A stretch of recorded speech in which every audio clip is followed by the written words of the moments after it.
The bitter cold of the winter night gnawed at their bones as James Everell and his two companions pushed their small lighter barge quietly across the murky waters of the muddy river. A thick fog swallowed everything around them, blurring the edges of the world, the riverbank, the dark trees, the distant flicker of lanterns from the colonial settlement.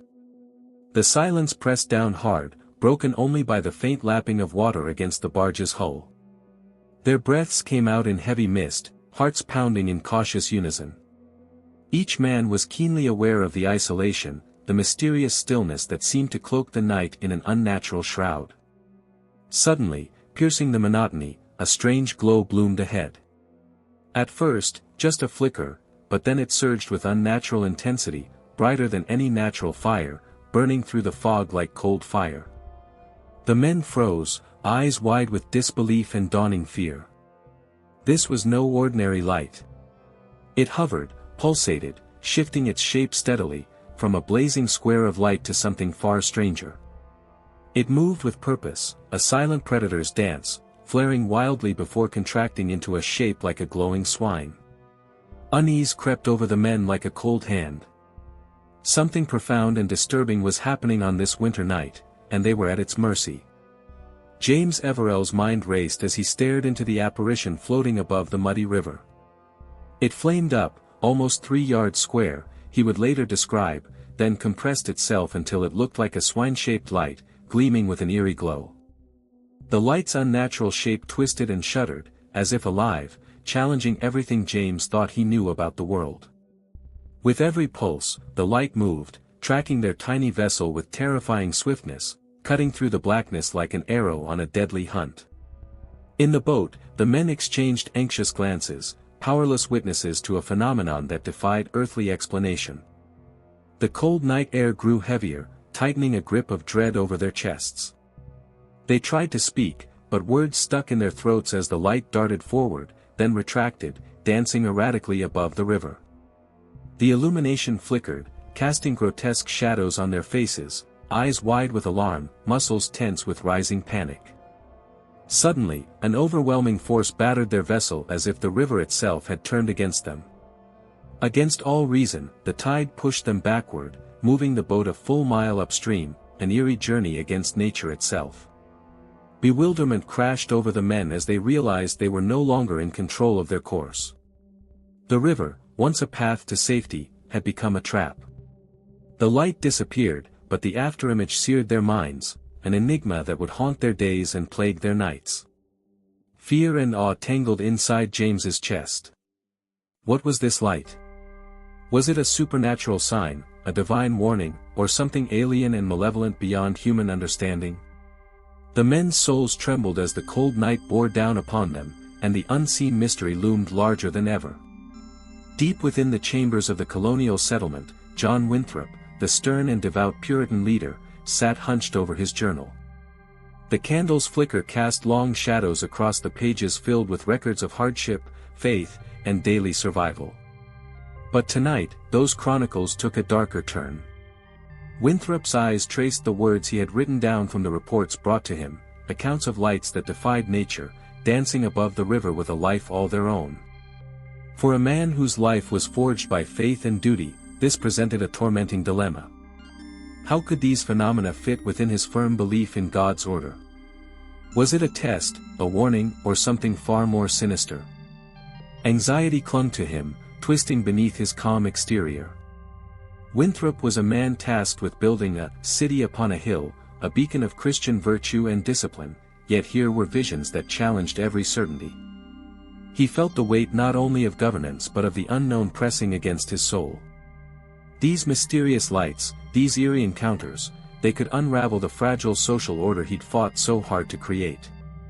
Yet, refusing to ignore them, Winthrop recorded every detail meticulously, his pen a bridge between the world of men and the shadows creeping at its edges. His heart raced with a cocktail of fear, awe, and responsibility, a burden carried by few, witnessed by fewer. Years later, in the cold depths of 1644, the strange phenomena returned to haunt the skies above Boston.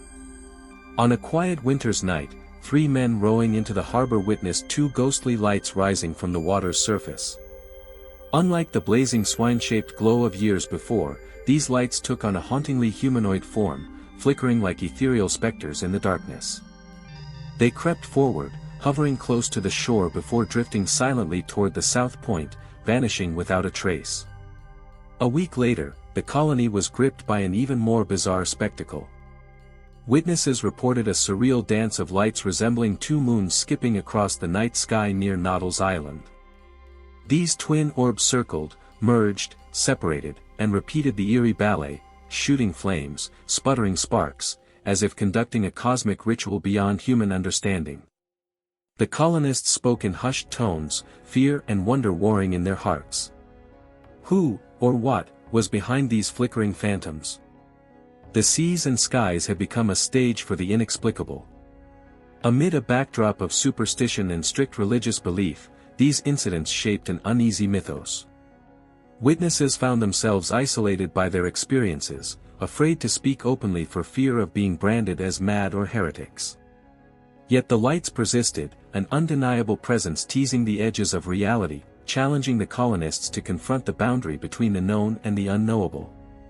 Skeptics have long sought mundane explanations for these eerie sightings, suggesting swamp gas or ignis fatuus could have conjured the fleeting lights.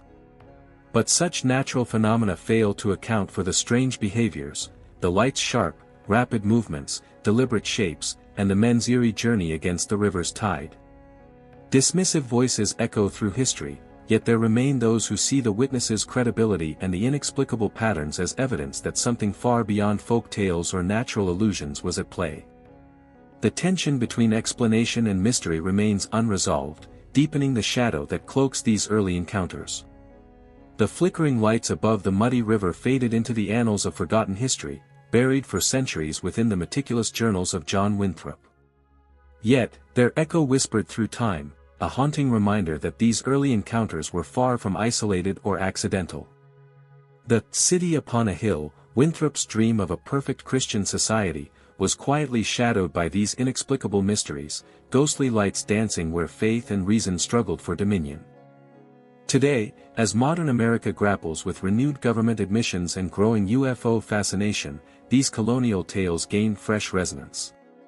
Serious, credible men from centuries ago saw what so many continue to witness: unidentified lights, movements mysterious and defiant of earthly laws, and a presence that unsettles the soul. The question lingers: what did James Everell and his companions truly encounter that night? Was it a glimpse of something alien, a portent from beyond, or a warning buried in the dark folds of history? The answer remains cloaked in shadow, waiting for those brave enough to seek it. For the believers, one truth rings clear: there's no smoke without fire. What do you think James Everell and his companions truly witnessed that night on the muddy river? Was it a haunted light from another world, or something more sinister lurking in the shadows of early America? Share your thoughts, dive deep into the mystery with us in the comments below. And if there are other chilling cases, forgotten legends, or dark encounters you want us to uncover, let us know. This channel is built on your curiosity and hunger for the unknown. Subscribe, join the shadows, and together we'll explore the darkest corners of history and beyond. Your next nightmare story could be just one comment away.